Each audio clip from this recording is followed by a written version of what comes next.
Hi everyone and welcome to episode 21 of TeachTechPlay. I'm your host Lannen and tonight we have a fantastic lineup of Aussie educators as well as our first ever student who is here to share something from his point of view which I'm excited to hear about. Now before we get started with tonight's show, I'd like to say a big, huge congratulations to Lee Parkinson. For last month's episode, he was our Play King, and he shared with us all about using Adobe Voice and Slate in the classroom. And it really goes to show ways that you can use it in the primary classroom. So a huge thank you out to Lee for being part of our show. Now tonight, as I said, we've got a great lineup. Make sure that you do vote for your favourite presenter. I know that these Aussie educators that I have here are all ready to take the win. So with report writing, especially here in Australia, a few weeks to go to the end of the term, I know that everybody is ready to go, and same with all our presenters here. So make sure you do vote for them, and a huge thank you. Now, just a reminder as well, we do have our Twitter conversation next Monday night at 8 p.m. So make sure you do join us for that. We will be discussing everything that is shared on tonight's show. So that's 8 p.m. next week. And make sure even tonight, if you are tuning in, to follow the hashtag TTPlay and tweet out any questions you have via that. And our presenters will try to multitask and respond while the show is going live. If not, they will respond after.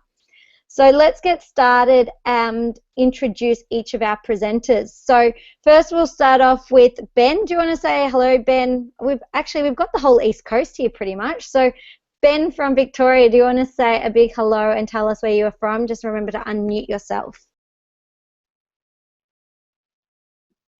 Of course, unmute's handy. Hey everyone, thanks Lenny for having us. Very excited to be here. My name's Ben from Victoria in North Ringwood. I teach at Holy Spirit Community School as a 5-6 teacher and also the e-learning leader there as well. So very excited about tonight. It's a pretty strong host of teachers on here, so I'm going to have to do a pretty good job to keep up with them. So, but no, looking forward to it. So thanks for having me.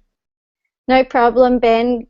Huge thank you for being here. Next up, we've got Joel from sunny Queensland, although I don't think it's so sunny at the moment. So do you want to tell us a little bit about where you're from and what you teach? G'day, Eleni, thanks. Yeah, just what Ben said, big lineup of teachers tonight, but it's the student that I'm keeping my eye on here. I think he's going to take it out already. He's going to get the votes.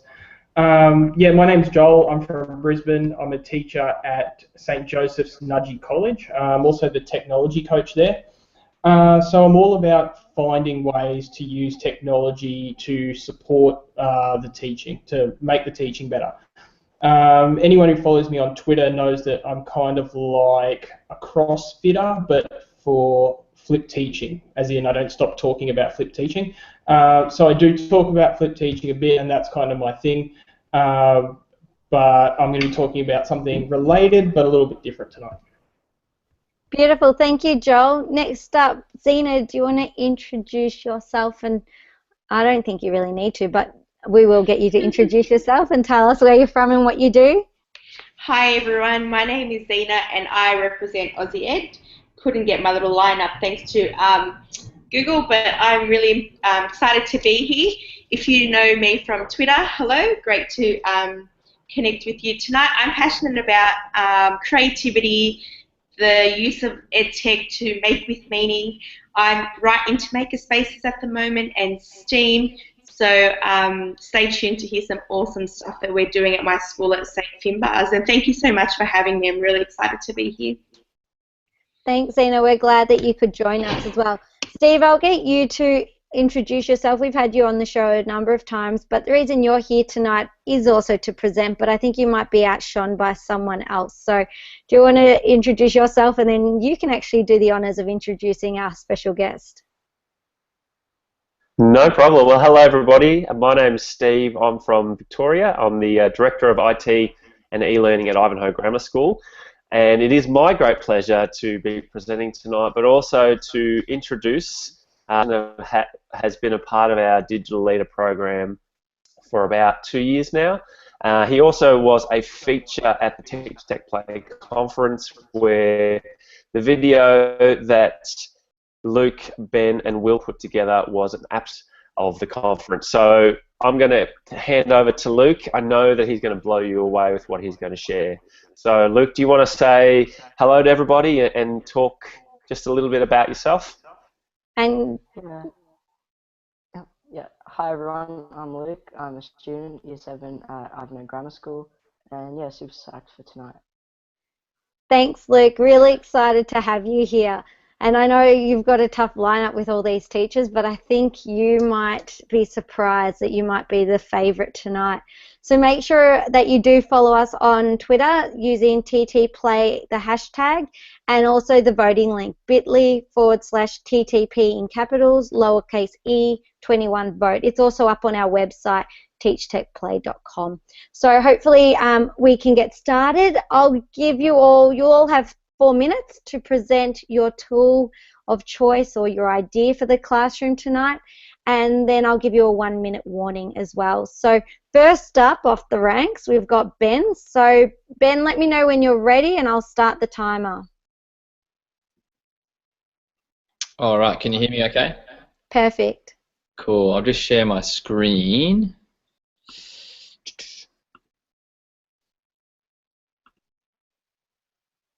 Just let me know when you guys can see that okay. Perfect, already. All good? Okay, cool, you can start the time if you like.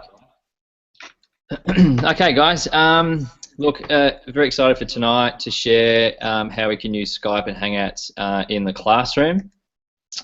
Just to really quickly go over some ideas how we can use Skype and Hangouts. Up the top left, I've got a good example of how I've used it in the classroom before to get experts into the classroom. When you're looking at guest speakers and trying to marry up timetables and geographic issues, getting them on Skype is a great resource. Yellowstone Rangers are great in the US. We learned stuff through natural disasters and also endangered animals through them. They were great. I know Eleni will love this idea. We've used Skype to cross-link classrooms in our school to collaborate on Genius Hour projects. So they weren't actually allowed to work in the same classroom. They had to share their ideas and come up with their stuff over Hangouts and Skype. Another really cool idea, we use Skype and Hangouts to connect with a school in Perth to give us feedback on our business pitches during our economics unit. And in turn, we also gave them feedback on their presentations as well. We've learned about cultures through video calls with New Zealand. A good example was on Anzac Day, which we played Two Up and was treated to a very cool traditional haka dance, which was a great experience for the kids.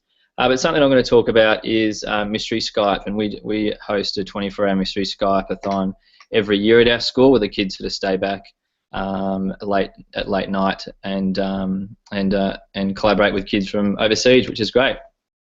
So Mystery Skype, what is it? It's a class versus class game using geographical language, critical thinking, whole class collaboration, and rich questioning to find each other's location. So if you think of like a Guess Who or a Celebrity Heads style game, that's sort of the mode of the game that Mystery Skype is. How to play? Generally, it's about 30 minutes in length. Class will take turns in asking questions back and forth.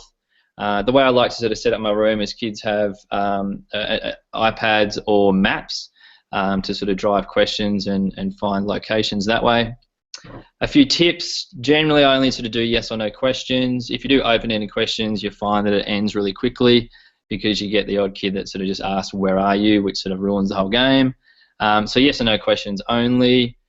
For younger classes, really recommend doing a mystery animal or a mystery number, which is really, really useful because sometimes when you're dealing with younger kids, their geographical knowledge isn't as sound as some of the older kids. So that's also a handy way to sort of personalise for your level. Always give hints when appropriate because sometimes you can go for too long. 1 minute. Thanks, Lenny. And to extend yourself, you can go from country to state to city as well. And also to the school is also good fun when you get kids trying to hide their logos on their uniform, which is always fun. There are just some examples of some jobs. Obviously, you've got to greet each other, thank each other at the end. Some kids will ask questions, some other kids will record the answers down. You can photograph your mystery Skype, tweet it out, and also share some stuff at the end about your school or city or culture, which is always sort of good learning as well.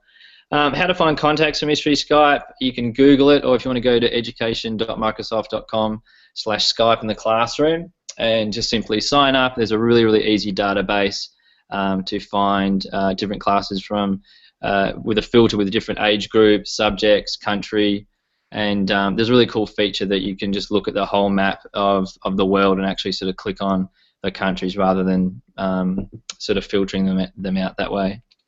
Also, just want to pitch our 24-hour Skype-a-thon, which is happening in November. Regardless whether you've done a mystery Skype before or whether you've done heaps of them, it's open to anybody, any age group. We'll be sharing our culture and our learning from what we've done this year, with also obviously the mystery Skype game. And a really cool idea we've got for this year is creating a iBook of all the different cultures that we are Skyping this year, and hopefully we'll have it on the iTunes store or the iBook store for people to have a look at as well. So if you're really keen, there's a link there. I think we'll tweet that out a little bit later if that's okay, Eleni. Yeah, that's perfect. Yeah, and please sign up, guys. We're also probably extending it to 4 or 5 different classrooms across the school. So there'll be heaps of spots available for anyone who's keen to join. I know we've got to pitch the Kahoot challenge too, Eleni, but I might do that at the end if that's all right. Yeah, that's perfect. No problem. Cool. So I've probably gone over time, but yeah, that's me. Perfect. Thanks, Ben. And I know that I've joined in before with the Skype-a-thon, and it's so much fun. So huge thank you Cool. for sharing. Yeah, it is. It's great fun. Anyone else have any questions? Ben, what age group do you use Skype with? Like, do you go from prep right through to year 6? Do you mix it up, or? Yeah, we've Skyped a prep classroom from China before, which was a heap of fun, and we've also Skyped university students from France before, who were testing out their English skills. So yeah, there's no really age limit or age restrictions on it. It's yeah, completely open, as long as you've got, I guess, a teacher there that can communicate really well. The age of the students you call, or your own students, don't really matter. Perfect. Cool. Thanks, Ben. Next up, we've got Joel, and Joel, you'll be sharing with us about flip feedback. So let me know when you're ready, and I'll start the timer. Yeah, all good to go, I think. Ready? Okay, so I do flipped classroom stuff with my maths, accounting, and digital technology classes. What that means is that I make videos, and they watch those videos at home, and then when they come into class, they get to do lots of cool stuff, lots of projects, lots of discussions, all of the really good stuff. But I made videos for a couple of years, and then eventually it sort of dawned on me that what else could I do with these videos? So I started doing video feedback, and video feedback just was a totally different game entirely. It just changed the way that I was giving feedback and the value in that feedback as well. So I'll just try to share my screen. Just let me know if that works. Whoops. Are you seeing that? Yep, perfect. Yep.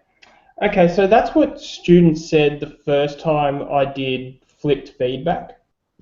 I'll just let you read that for a sec.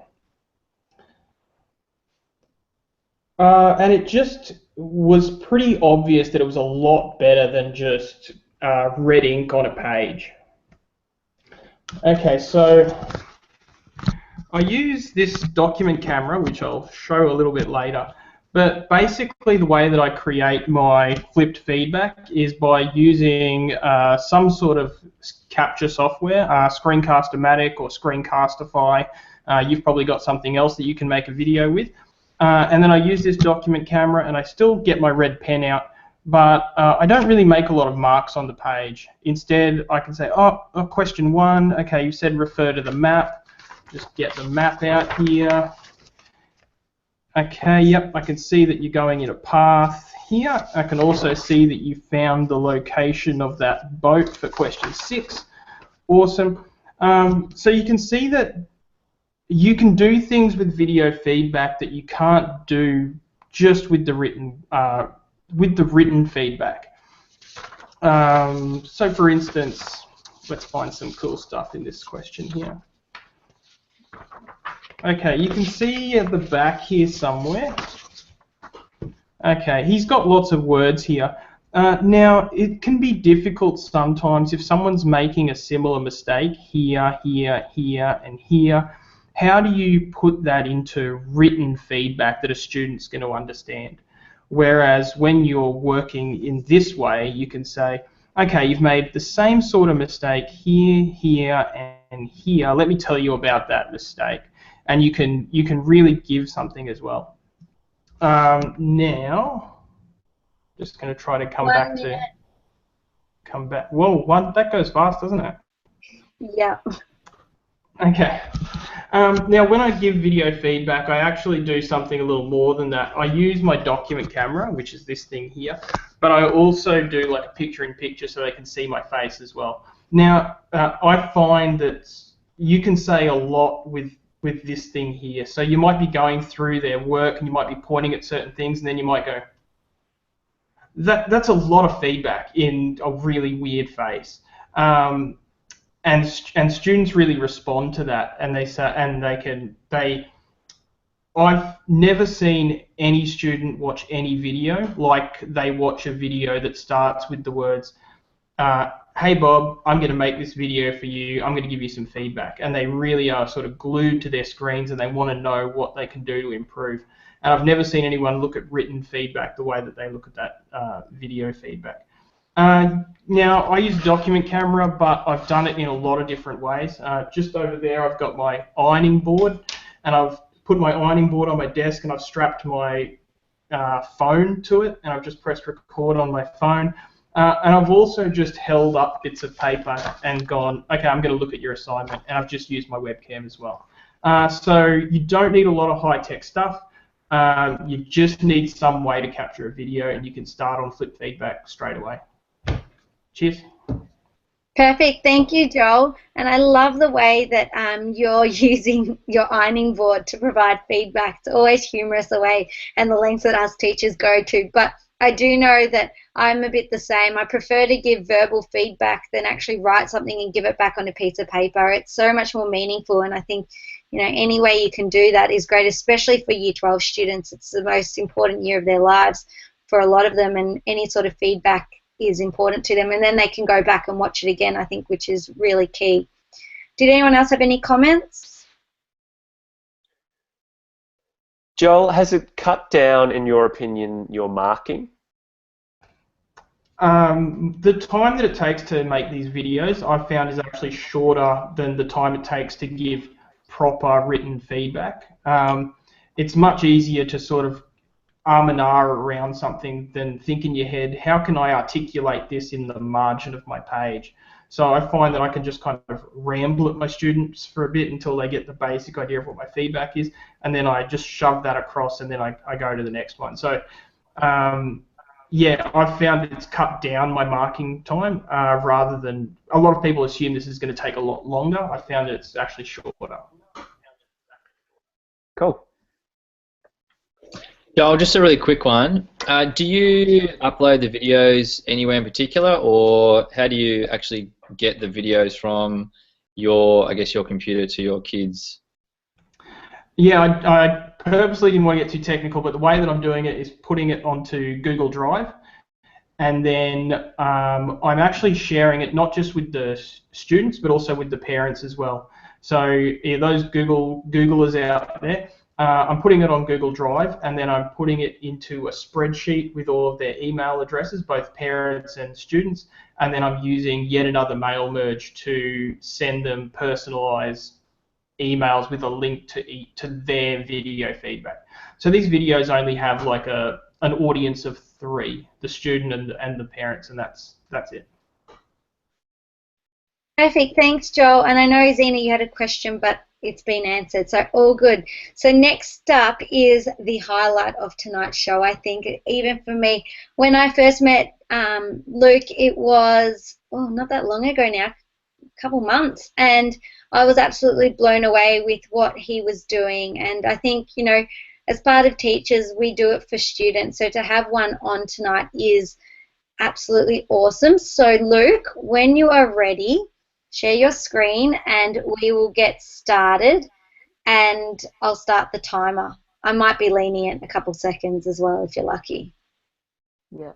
Don't tell anyone else though.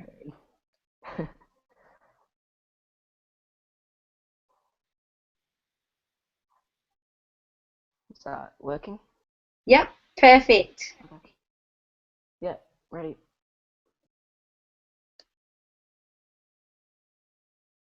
So Tinkercad is an online 3D modeling software. It's by AutoCAD, so it's very well designed and easy to use. What I've done here is I've made projects. So this is for multimedia, Mr. Brophy. I've just made one for now. What you start off doing when you first get into it, you have these lessons. So lessons teach you how to use it, and yeah, you can make little key rings and shows you how to scale stuff, and yeah. So I'll just quickly show you how easy the software is to use.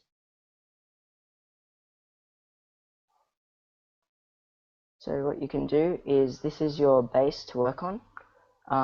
If you're going to 3D print it, you can edit the grid and size it to the 3D printer you might have at school.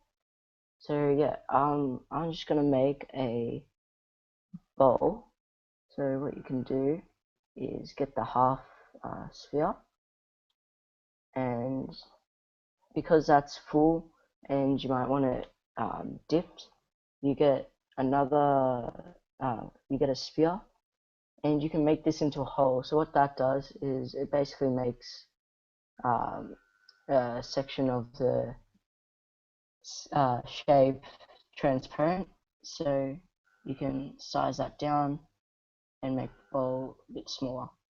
So you can move around. If I zoom in here, you can make these symmetrical. I can get it to work. No, it's not working. Just love that. So the measurements come up here, and yeah, trying to get this to work. Oh, whoops, sorry, you need to get a ruler, and then you can edit your measurements and just make that all proper. So what you can do, if you're making a shape, you can lock the transformation and then group it, and you can just move it around. Not working.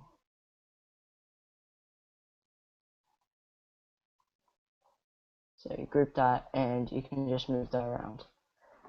We use this in our multimedia classes for modeling things, and yeah, I find it really easy to use from my perspective, and I think that's it. Well done, Luke. With a minute to spare, you made us teachers go to shame there, so well done. And I think that that's a fantastic little program to use. I can see ways that I could link it and use it in my maths class as well, because you're using a whole range of measurements and a whole lot of other things. So do any of our other teachers here want to ask Luke any questions? Can I ask a quick one? Luke, I'm not sure if you'll be able to tell us, but do you know if there's like a education sort of package that you can get, or is it free, or what do you have to do when you sign up? So as you wouldn't know, the app is completely free and it's only web-based, so you don't have to download anything and doesn't take up any storage on your computers. Cool, easy. Zeina, you've got a question? Thank you, Miss. Luke, that was awesome. I love the designer language that you used. Can you share with us what are some of the things that you've made using that software? So I haven't made too much yet, but I've made, I don't know what they're called, but you spin them on the tables. But yeah, I made one of them. I can show it here. Old teacher toys. So none of us could name them. That's good. Is it spinning top? That's it. Yeah, I thought it was spinning top. Yeah. Luke, how long has it taken you to learn it? Like, if somebody was to just be introduced to it tonight, how long would it take them to get the basic skills, in your opinion? Well, using the lesson tutorials they have, it'd take you no less than 5 minutes. Cool. You must have an awesome teacher. Yeah. Someone was going to say it. Luke, can I ask, how many classes do you get off for naming Sir's name in your presentation tonight? Well, only a few. Only a few. I've got actually another question. Why do you think it's important that our students learn how to do this? Well, I think it's good that you learn how to do this because it teaches you basic computer skills, and yeah, it just gets like, can't think of the word, gets your designer part of your brain working, creativity. Yeah. Cool. Thank you, Luke. And I know that if anyone has any questions, they can always shout out to you on Twitter now that we got you on Twitter as well. So it's always great to have you a part of it. And we're looking forward to seeing what other great things you get up to. So next up, you're followed by your teacher. So can he outstage you now? Pressure's on. Oh, pressure's on. So thank you, Luke, for that. I'll remember that next time in class. All right, I'm going to just share my screen. And can everybody see that? That lights? Yep, perfect. All right, beautiful. So I'm going to talk about, it's not necessarily a tool, but it's more a process. And it's a process that's used in agile software development. And basically, in multimedia, it's a way that I've been working with students to get them to collaborate, especially for Year 7 students, except for Luke, who may struggle with being organised, using Scrum as a way that we're sort of working on to get them to share, you know, what they're working on. So this is a photo of men's bottoms, and basically is what Scrum is about. It is a group of people gathering around one collective goal, and it's built off a Scrum board. So in our multimedia class, we have a collection of user stories, a product backlog, doing, for review, and done. And so what happens is the user stories for us, we have some Year 1 students who had designed some toys, so they've done some crazy drawings, and our Year 7 students, their responsibility was to be a toy company and make these toys come to life. So they were our clients, and their needs were for us to build them a toy. With the product backlog, what we do is we break down each toy into every component piece. What does it take to do each job to make it complete? So each toy would have, you know, 5, 6, 7 jobs, and we would break them down, and it would give us a way of visually seeing what's involved in the process. So that's letting kids to know how much work's coming up. And then we have our work in progress. So what students do is they take one job and they put it in the doing column, and that's the job that they work on. When they think they're done, they put it in the for review column, and I would come over and have a look at their work. If it meets the standards, then we would put it in the done column, and they would go back to the product backlog, pick another job, put that in the doing pile, and then that's what they work on. And what we end up having is we have this scrum of people pulling together to get all of these jobs done. So in Scrum, I am the Scrum Master because I love that name, and my job is to be that overall facilitator. And we have a student product owner. So they're basically the owner of the jobs. They're the ones, the conductor of the orchestra, and then everybody else falls into the delivery team. And so this is our product owner here. She's looking at the jobs. She's looking at what each role is. She might hand a job to a specific person because they may be an amazing drawer, or they may be like Luke and really good at 3D modeling. And what they do is you get people to play to their strengths, but you get them to focus only on one job. And what you end up seeing is that each job starts to move along and kids build momentum with what they're doing as they complete each task. And eventually what we use OneNote to kind of pull it all in together. And what I can see is exactly what each student is working on. So they take a task and they say, you know, I might be working on getting the materials list together, and that's their responsibility. So when I go to have a conference with them, I know exactly what they're working on. We know exactly what to talk and discuss. The product owner can, you know, their job is, I tend to stand back and let the product owner do all of that. And that person is chosen by the kids. And in the end, you know, we have a huge amount of 25 toys that were broken down into all of their parts that all the kids were managed to get through using this visual collaboration. So we've had some pluses and minuses with it being used, but as a way of helping kids to organise themselves, I can't recommend it enough. And that's me done. And listen, perfect timing. That's got to be points for that. No, I don't know. Luke finished a minute there, so that's points. No, huge thank you, Well, Steve. that's teacher waffle. Thank you for sharing that. I love seeing the process of the design thinking and assigning each student to a specific job. It really shows that each of them have a skill and like a real situation of a real life problem that they're solving. So I really love seeing that. And I know I've been speaking to you along the journey, which is always great to see how it all works out. Did anyone else have any questions? No? Oh, Zeina? I just wanted to... Did you want to join? I was going to ask, how do you engage the, you know, introverts? You know how in every group you have those children who naturally lead and step up and shape their ideas.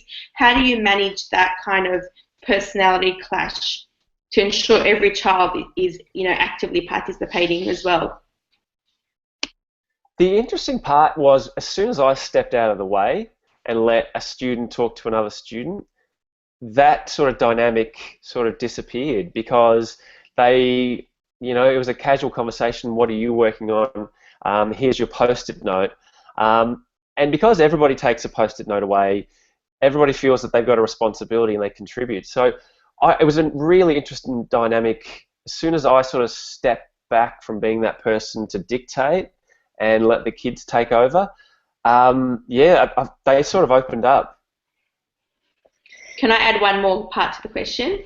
I love the use, sorry, I just answered my own question. Sorry, I'll be quick. I love the use of post-it notes, and I know sometimes with design thinking, people think it's all about design and tech and the technology part of it, but I liked how visual the thinking was and how visible it was. Do you find that because they are using post-it notes and they're light and they're agile and they're flexible, that it makes a difference as opposed to maybe working in their books or working on a Padlet?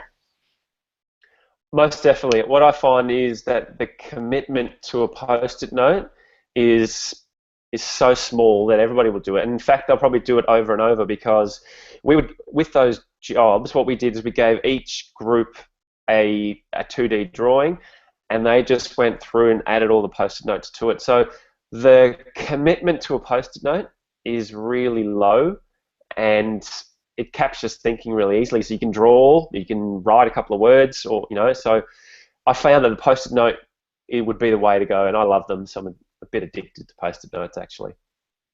I think all teachers are. Joel, you had a question. Yeah, so those students are assigning themselves to jobs, or you're sort of stepping in a little bit? How does that work exactly in that process? It depends. So what we've done is we've tried to play to strengths at the moment, because so when we did the TeachTechPlay project, we had kids. It was an unequal collaboration. So one kid might dominate, or it might be that both kids might not do the work. What we wanted to do with this is to get kids to play to their strengths. If they were really good at 2D drawing, then it's the sort of power of the room mentality. So our responsibility was to deliver the toys as a group.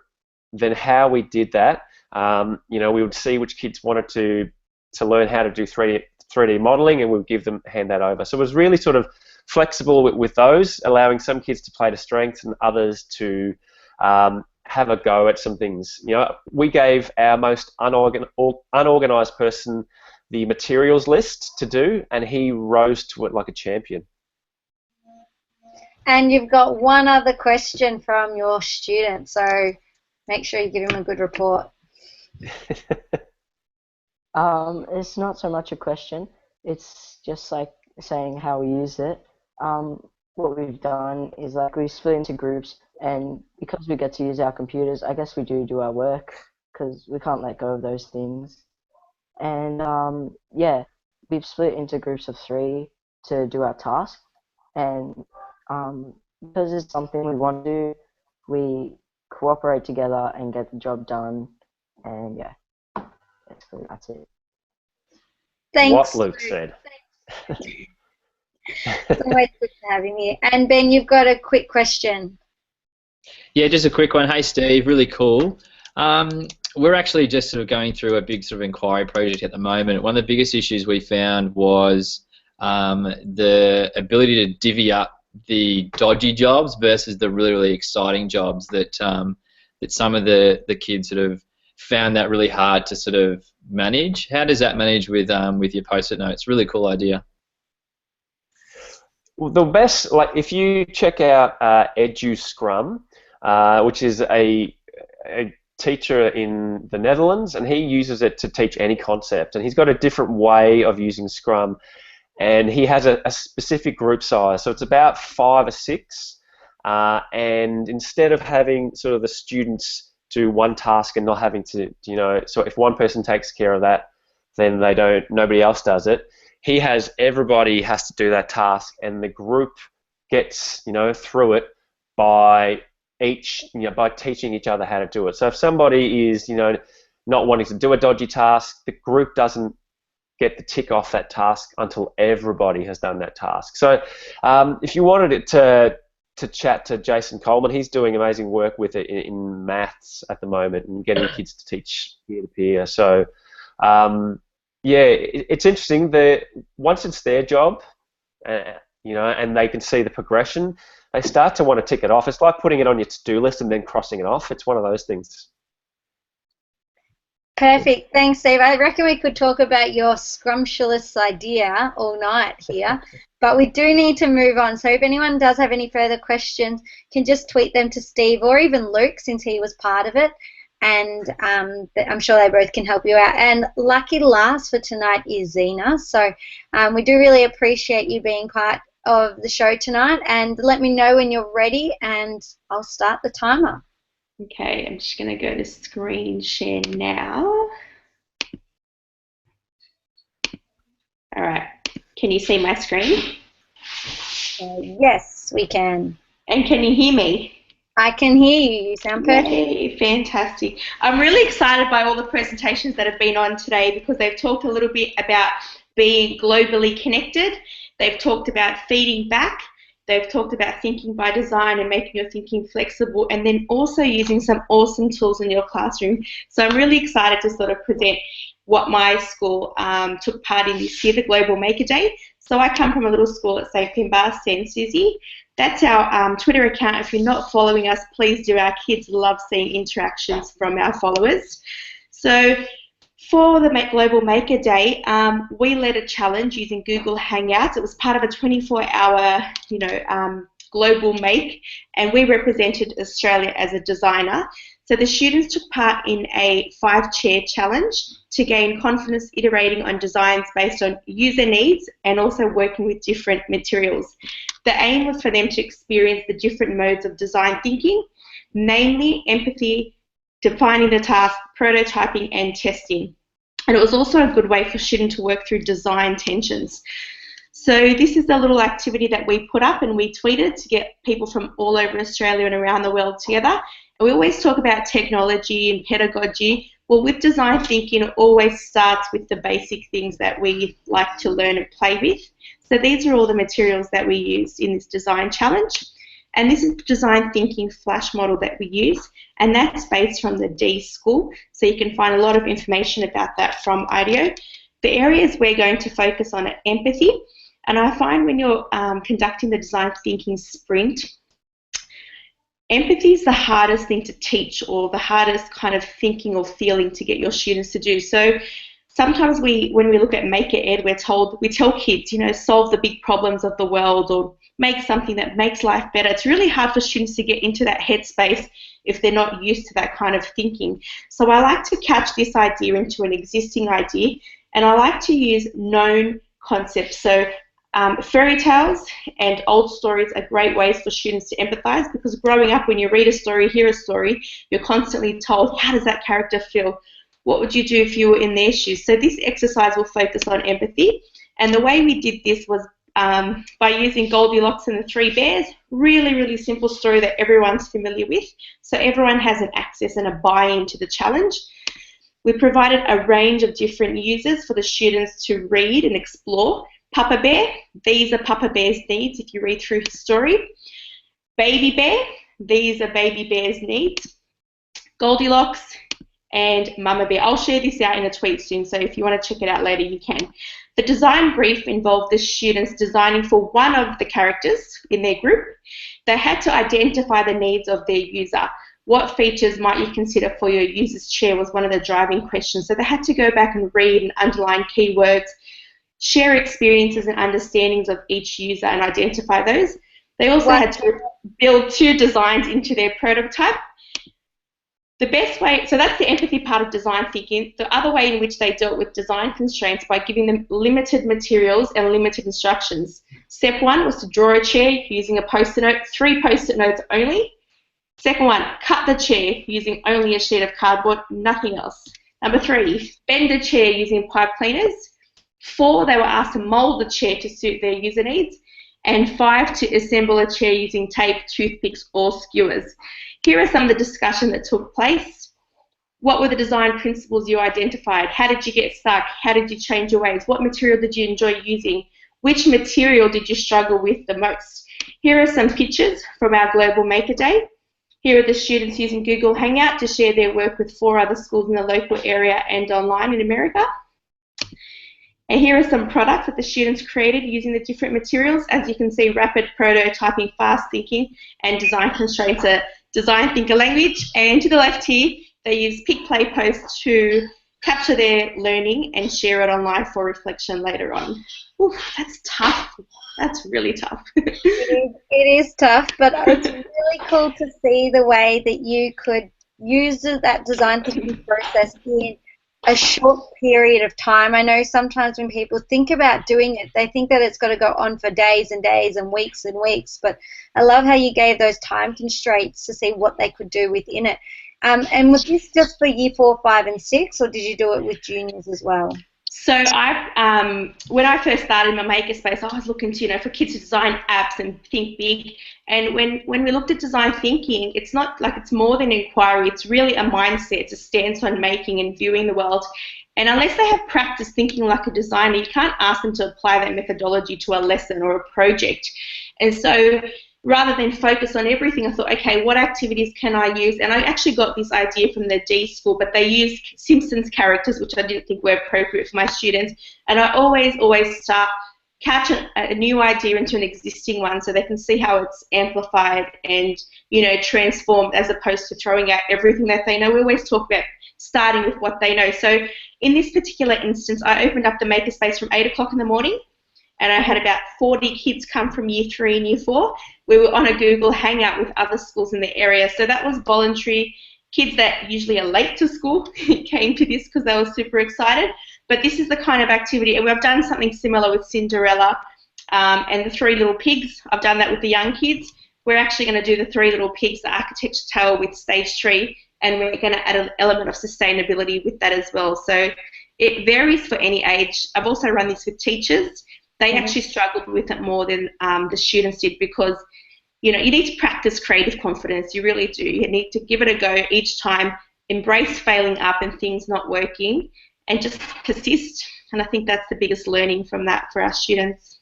And I think it's funny that you said that teachers struggled with it. It's funny how, as teachers we set things, but if we don't try it ourselves, you don't actually get a sense either. So it's good to see that the teachers learnt that it's okay to fail and that it's part of learning too. So yeah, really good. Did anyone else have any questions? It's not so much a question, but I've been doing some Arduino stuff in my school, and we've been designing some things. And I guess I was so caught up in the coding and the programming that I never thought to start it off with empathy. That's probably the habit of mind. I don't know if you guys are in habits of mind schools, but that's probably the last one I would have thought of when we were designing what we were creating. But that was fantastic, and I'll definitely be using something like it. Thanks. And I think, Joel, you know how you said you're focused on the coding? I think this came up in the Maker Ed AU chat yesterday. It's really challenging to say to the kids, here's the problem, empathize with the user and use all these tools at your disposal. Kids don't know how to use an Arduino unless they've had time to tinker and play and learn how to use those tools to see the potential of it. So I think there needs to be some tinker time. Then I think, some structured design thinking, and then that application later on definitely comes into it. But I think it's so many layers to this that we need to just keep integrating that Maker Ed philosophy, or that creative thinking, whatever you want to call it, into what we do, so kids develop that creative confidence. Yeah, absolutely.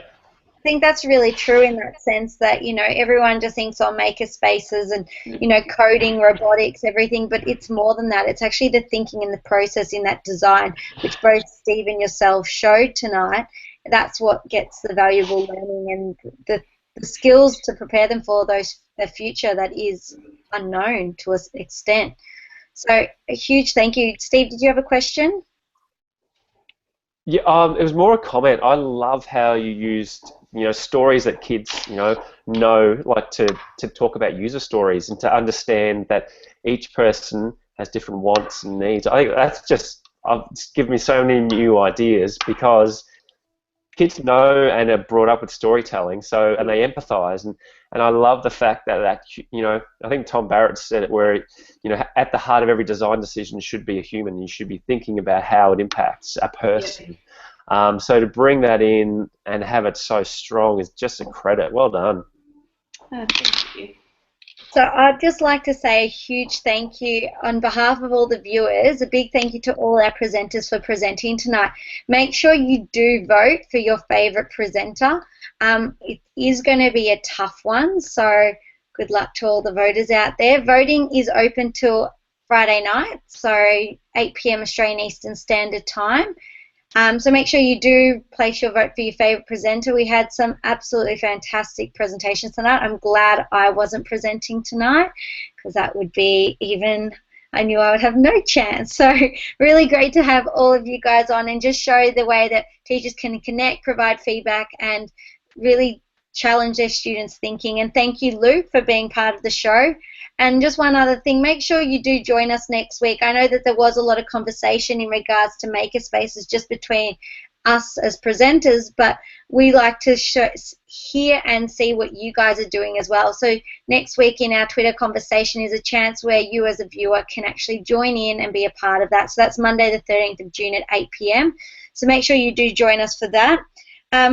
And our next episode will be airing on Monday, the 4th of July. So make sure you tune in for that as well. And on behalf of everyone tonight, I'd just like to say a huge thank you. One quick little thing, we've got a couple, I know Ben, you've got one quick thing to share.